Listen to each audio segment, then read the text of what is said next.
فیض حمید صاحب کی گرفتاری اور ان کے متعدد گرفتاریاں عمل میں آئی ہیں۔ پاکستان پیپلز پارٹی اور سندھ کے جو میں ہوں محمد تحسین عباسی اور آپ دیکھ رہے ہیں میرا یوٹیوب چینل۔ ناظرین، آج ایک مرتبہ پھر ہم جنرل فیض حمید صاحب کی گرفتاری اور ان کے خلاف جو کورٹ مارشل ہونے جا رہا ہے اس حوالے سے گفتگو کریں گے۔ تو فیض حمید صاحب کی گرفتاری کے بعد جو متعدد گرفتاریاں عمل میں آئی ہیں اور اس کے بعد جو متوقع گرفتاری ہیں اس کے حوالے سے بھی میں ذکر کروں گا، اور پھر آپ کو یہ بھی بتاؤں گا کہ پاکستان پیپلز پارٹی اور سندھ کے جو متعدد افسران تھے وہ کس طرح سے فیض حمید سے فیضیاب ہوتے رہے ہیں۔ اس میں پاکستان پیپلز پارٹی کی جو وزراء تھے وہ بھی شامل تھے اور بعض اہم شخصیات بھی تھیں جن کا میں اب ذکر کروں گا۔ سب سے پہلے تو آپ کو یہ بتاؤں گا کہ جنرل فیض حمید صاحب جو ہیں وہ جس زمانے میں جی او سی ہوا کرتے تھے پنو عاقل، تو اس وقت ان کی عموماً سکھر یاترا رہا کرتی تھی اور سکھر کی لیو بسکٹ فیکٹری میں وہ وہاں لوگوں سے ملاقاتیں کیا کرتے تھے، اور ان میں جو سب سے ان کے جو قریب ترین دوست تھے ان میں تھے مجید پٹھان، جو اس وقت نساسک کے چیئرمین تھے، اور مجید پٹھان صاحب کی وجہ سے ہی ان کے داماد خرم شیر زمان صاحب کو جب بھی ٹکٹ ملی تو فیض حمید صاحب کی وجہ سے بھی وہ فیضیاب رہے تھے۔ تو فیض حمید صاحب جو ہیں ان کی جو دائرہ تھا سکھر میں، وہ نہ صرف اعجاز مہر تک نہیں تھا بلکہ اعجاز مہر تو ان کے خاص الخاص تھے، اس کے ساتھ ساتھ اور بھی بہت سے لوگ تھے جس میں ایک شفقت شاہ تھے، وہ بھی ان کا تعلق بھی فنکشن مسلم لیگ سے تھا، لیکن ان دنوں فیض حمید صاحب کی گرفتاری سے قبل وہ فنکشنل مسلم لیگ چھوڑ کر پاکستان پیپلز پارٹی میں شامل ہو چکے ہیں۔ اور اعجاز مہر جو ہے، جس کے لیے کہا جا رہا ہے کہ وہ کافی دنوں سے روپوش تھے، یا یہ کہیں گے کہ منظر عام پر نہیں تھے، لیکن کہا یہ جا رہا ہے کہ وہ انہیں پہلے ہی گرفتار کر لیا گیا تھا اور ان سے کافی معلومات حاصل کی گئی ہیں۔ اعجاز مہر کو فیض حمید صاحب نے سینیٹ کا ٹکٹ بھی دلوایا تھا، اور یہ کہا جاتا ہے کہ اس سلسلے میں آصف علی زرداری صاحب کو پوری طرح سے بلیک میل کیا گیا تھا فیض حمید کی جانب سے۔ تو اعجاز مہر کو مجبوراً پاکستان پیپلز پارٹی نے ٹکٹ دیا تھا، لیکن انتخابات کے دوران جب ووٹنگ ہو رہی تھی تو زرداری صاحب کے کہنے پر ایک بڑا باریک کام کیا گیا تھا اور ایک ایم پی نے ووٹ انہیں نہیں دیا تھا، جس کی وجہ سے اعجاز مہر کو سینٹ کے الیکشن میں شکست کا سامنا کرنا پڑا تھا، اور پھر ان کی جگہ پر بیرسٹر فروخ نسیم جو تھے وہ کامیاب ہو گئے تھے۔ تو اس وقت زرداری صاحب نے بڑا باریک کام کیا تھا ان کے ساتھ، اور اعجاز مہر سینیٹر نہیں بن سکے تھے، لیکن اس کے بعد پھر اس کا انہیں زرداری صاحب کو خمیازہ بھی بھگتنا پڑا تھا۔ فیض حمید صاحب نے ان سے سخت قسم کے جو ہے وہ رویہ رکھا تھا، اور اس کے ساتھ ساتھ جو پاکستان پیپلز پارٹی کے لوگ فیضیاب ہوئے ہیں فیض حمید صاحب سے، ان میں سید ناصر حسین شاہ صاحب بھی کیئر آف ماما علی بخش خان مہر کے، وہ بھی فیضیاب ہوتے رہے ہیں۔ مبینہ طور پر یہ بتایا گیا کہ گندم اسکینڈل میں سید ناصر حسین شاہ صاحب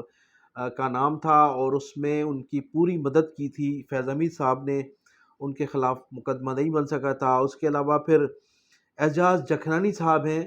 ان کے خلاف بھی مقدمات تھے، انہیں بھی فیض حمید صاحب کو استعمال کرنا پڑا تھا، اور پھر فیض حمید صاحب نے ان کو ان کے مقدمات میں ان کی مدد کی تھی۔ انور سیال صاحب ہیں، انہوں نے بھی فیض حمید سے خوب فیض حاصل کیا۔ اس کے علاوہ جو سندھ کے بعض اہم افسران ہیں، جن میں آپ کو بتاتا چلوں کہ ثناء اللہ عباسی صاحب جو تھے، ثناء اللہ عباسی صاحب کو آئی جی سندھ بنوانے میں پہلے گلگت بلتستان کا ان کو آئی جی بنوایا گیا، پھر اس کو کے پی کی کا آئی جی بنوایا گیا، پھر ان کو ڈی جی ایف آئی اے بنوایا گیا۔ تو انہوں نے ثناء اللہ عباسی صاحب نے وہ تمام شرائطیں پوری کی، اور ڈی جی ایف آئی اے ہوتے ہوئے انہوں نے تمام وہ کام کیے جو فیض حمید صاحب چاہتے تھے۔ اس کے علاوہ پولیس افسران میں جو نعیم شیخ صاحب جو ہیں وہ سینئر پولیس افسر ہیں، ان کے بھی فیض حمید سے تعلق تھے بتایا جاتا ہے۔ اور اس کے علاوہ آفتاب پٹھان کا بھی کہتے ہیں کہ ان سے بڑا تعلق تھا۔ تو یہ ایک پوری لسٹ ہے، اس میں اور مزید جوں جوں وقت گزرے گا بہت سے نام منظر عام پر آتے جا رہے ہیں جو فیض حمید سے فیضیاب ہوتے رہے ہیں۔ اب اس کے علاوہ پھر فیض حمید صاحب کا وہ قصہ بھی ناظرین آپ کو یاد ہوگا کہ جب صفدر جو تھے، وہ مریم نواز کے جو شوہر تھے، صفدر نے قائد اعظم کے مزار پر ایک تقریر کی تھی اور وہاں نعرے بازی کی تھی، اور پھر اس کے خلاف جو مقدمہ درج کرنے کے لیے فیض حمید صاحب کی جانب سے زور دیا گیا تھا مشتاق مہر صاحب پر، اور مشتاق مہر صاحب نے ایف آئی آر کاٹنے سے انکار کر دیا گیا تھا۔ بھی جس طرح سے ان کو وہاں سے ان کے گھر سے ان کے ڈریسنگ سوٹ میں ان کو اٹھایا گیا تھا، پھر کس طرح سے ان کو لایا گیا تھا، پھر پولیس نے جو ہے وہ یہ تمام قصے اخبارات میں بھی آ چکے ہیں۔ پھر مشتاق مہر صاحب نے ایف آئی آر کاٹنے سے انکار کر دیا گیا تھا، بھی جس طرح سے ان کو وہاں سے ان کے گھر سے ان کے ڈریسنگ سوٹ میں ان کو اٹھایا گیا تھا، پھر کس طرح سے ان کو لایا گیا تھا، پھر پولیس نے جو ہے وہ یہ تمام قصے اخبارات میں بھی آ چکے ہیں۔ پھر بعض سینئر افسران نے جبری چھٹی پر لمبی چھٹی پر جانے کا فیصلہ کر لیا تھا، اور پھر بلاول بھٹو زرداری صاحب سے باجوہ صاحب نے بات کی تھی، پھر ان ذمہ داران کو سندھ سے ہٹا دیا گیا تھا۔ یہ قصہ بھی فیض حمید صاحب کے کہنے پر ہی ہوا تھا۔ تو یہ تمام واقعات جو ہیں وہ سندھ سے منسلک ہے۔ اس کے علاوہ اور بھی بہت سے ایسے افسران ہیں جن کی لسٹیں ابھی منظر عام پر آ رہی ہیں جو فیض حمید صاحب سے فیضیاب ہوتے رہے ہیں۔ ان میں مزید کچھ اور میں نے ایم پی ایز بھی ہیں پاکستان پیپلز پارٹی کے۔ اب دیکھنا اچھا، اس کے علاوہ کہا یہ جاتا ہے کہ سید خورشید احمد شاہ صاحب بھی فیض حمید سے ان دنوں میں فیضیاب ہوئے تھے، لیکن اس کے علاوہ ایک خورشید شاہ صاحب کے لیے یہ بھی کہا جاتا ہے کہ خورشید شاہ صاحب کی جو ضمانت تھی، ضمانت سے چند روز قبل مریم اورنگزیب ان سے جیل میں ملنے آئی تھیں، اور پھر اس کے بعد انہوں نے اپنا وکیل چینج کیا تھا خورشید شاہ صاحب نے، اور کہا یہ جاتا ہے کہ مخدوم علی خان جو تھے، وہ جو نواز شریف صاحب کے وکیل تھے، انہوں نے اس وکیل کو اپنا مقدمہ دیا تھا، تو پھر اس کے بعد وہ ان کی ضمانت ہو سکی تھی لاہور ہائی کورٹ سے، جبکہ جب تک نیاز فاروق نائک ان کے وکیل تھے تو اس وقت تک ضمانت نہیں ہو سکی تھی۔ تو کہا یہ جاتا تھا کہ اس ضمانت کی رکاوٹ میں اس وقت آصف علی زرداری صاحب تھے، لیکن جو ہی خورشید شاہ صاحب نے فیض حمید سے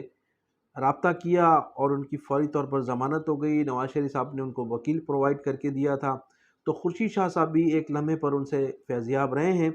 اس کے علاوہ اور بہت سے متعدد ایسے ٹھیکیداروں کے نام بھی منظر عام پر آ رہے ہیں، افسران کے نام بھی منظر عام پر آ رہے ہیں۔ پھر آخر میں خود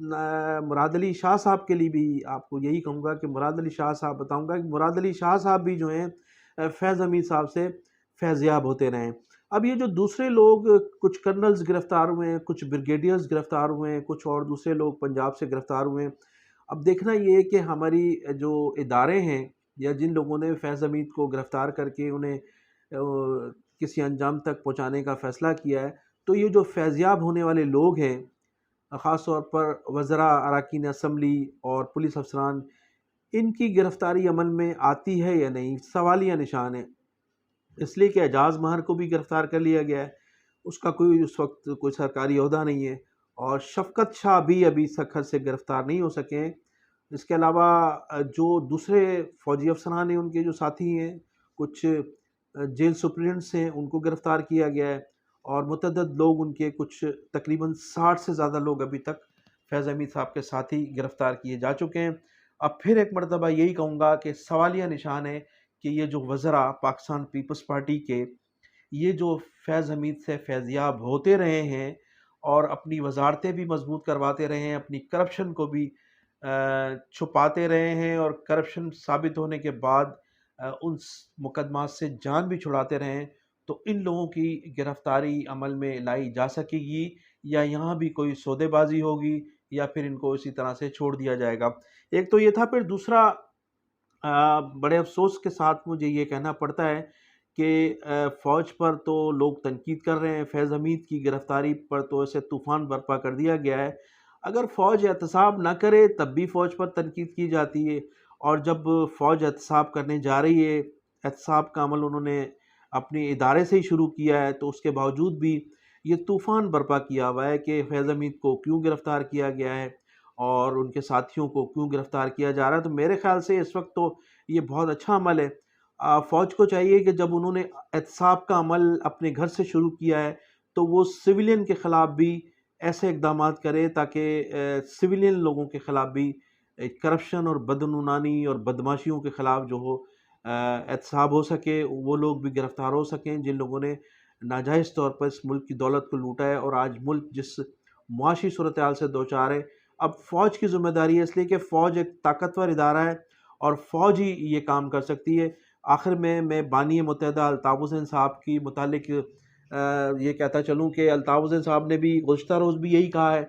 کہ فوج ایک طاقتور ادارہ ہے، جنرل عاصم منیر صاحب کے پاس تمام اختیارات موجود ہیں۔ تو عاصم منیر صاحب کو چاہیے کہ وہ تمام سیاسی جماعتوں کو ایک پلیٹ فارم پر بٹھائیں اور تمام سیاسی جماعتوں کے ساتھ مل کر پاکستان کو بچانے کی کوشش کریں۔ پاکستان خدا نہ خواستہ اگر پاکستان کو کچھ ہوا تو یہ تمام لوگوں کی ذمہ داری ہوگی، تو تمام سیاسی جماعتوں کو ایک پلیٹ فارم پر بٹھائیں، حقیقی سیاسی جماعتوں کو بٹھایا جائے۔ وہ جو بنائی گئی جماعتیں ہیں، جو ڈمی جماعتیں، ان کو چھوڑ کر حقیقی جماعتوں کو، حقیقی لیڈروں کو جن کا عوام میں مینڈیٹ موجود ہے، ان کو بٹھا کر ان سے جو ہے وہ مذاکرات کیے جائیں تاکہ پاکستان ترقی اور خوشحالی کی جانب گامزن ہو سکے۔ ناظرین، میں انہی الفاظ کے ساتھ آپ سے اجازت چاہوں گا کہ آپ میرے چینل کو سبسکرائب بھی کیجیے گا، لائک